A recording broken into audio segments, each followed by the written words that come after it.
I'm Jordan Harris from Bobcat News. And I'm Lupita Hero. Have you ever wondered how a business can affect a small town? Bobcat reporter Giselle Beret explains how Tyrone can attract more businesses.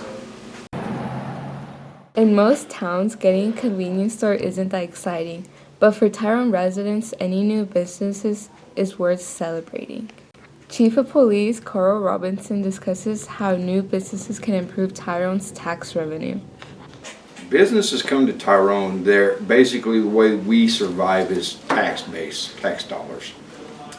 Take the Tyrone Food Mart. For everything they sell, we get a portion of the tax money off of that keeps us going.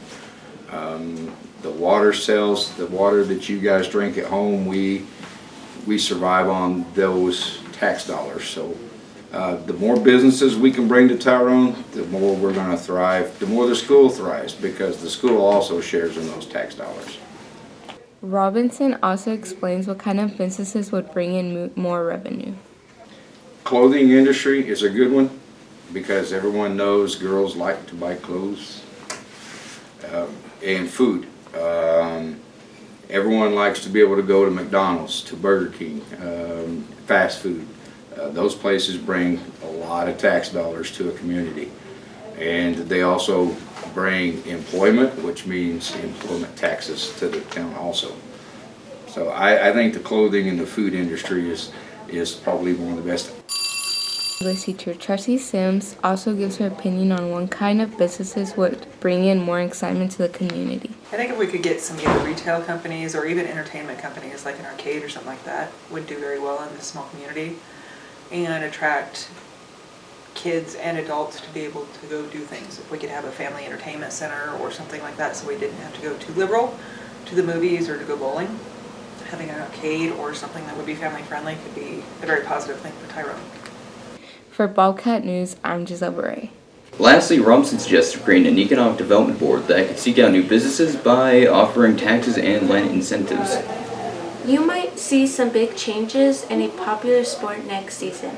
Bobcat reporter Maria Zavala has been investigating these potential changes.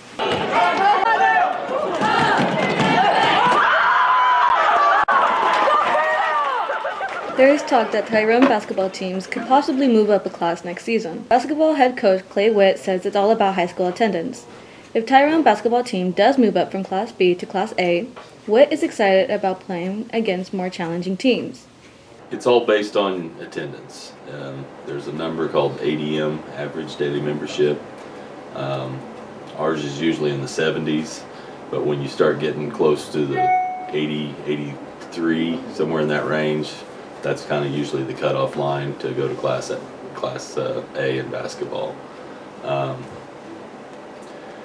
It depends on our school and other schools' attendance as well. So it's not just if our numbers go up, if somebody else's go down, we could flip-flop with them. So we're really kind of, it's a number that we don't really have a whole lot of impact on. It's just how our attendance is.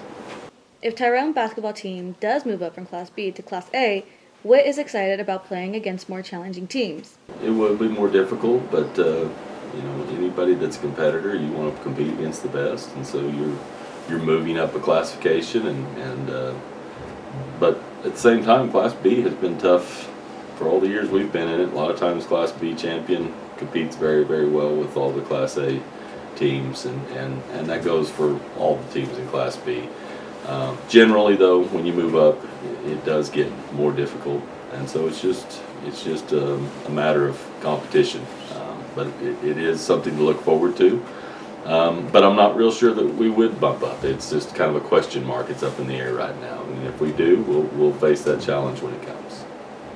Number 14, Carlos Pimentel tells the obstacles and advantages of moving up a class. I'd probably like to stay in Class B because our school would probably be about the same size of other schools, and it'd be probably a lot easier to compete. But also in Class A, it'd be a challenge, and we'd see better teams, and it'd make us better at basketball. Boys are currently ranked 15th, and girls are ranked 20th in Class B. For Bobcat News, I'm Maria Zavala.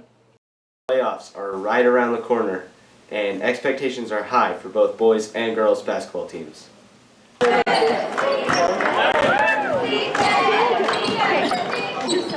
boys' head coach, Clay Witt, is focusing on the present.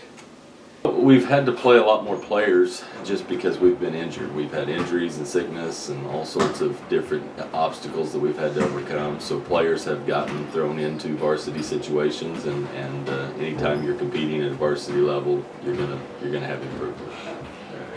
Playoff plans just, pretty much the same as going through the season. Every game that we play, we're trying to get better. We're trying to improve on mistakes that we've made and try not to make those mistakes again. And, just kind of take it one game at a time. You can start thinking about, we want to make it back to state. Well, you've got to win one game and then another game and then another game. Starting player Jackson Bell encourages players to never give up and keep working on their game. Stay focused. Always be in the gym any free time you have. Just never anything you can't work on. Just keep practicing. The girls' head coach Travis Banning says wanting to win should be motivation enough to play hard all the time. To where we want to be, they got to have some self-confidence, and I just try to keep pushing that on them to believe in themselves. That mistakes happen in basketball, and we just got to move on, next play type mentality. Sophomore Kendall Humphreys feels hopeful about getting a win against Beaver in the first round of playoffs. I feel pretty confident about it. I think we can beat them easily if we just play good. This is Wyatt Johnson for Bobcat Sports News. We will see you next time.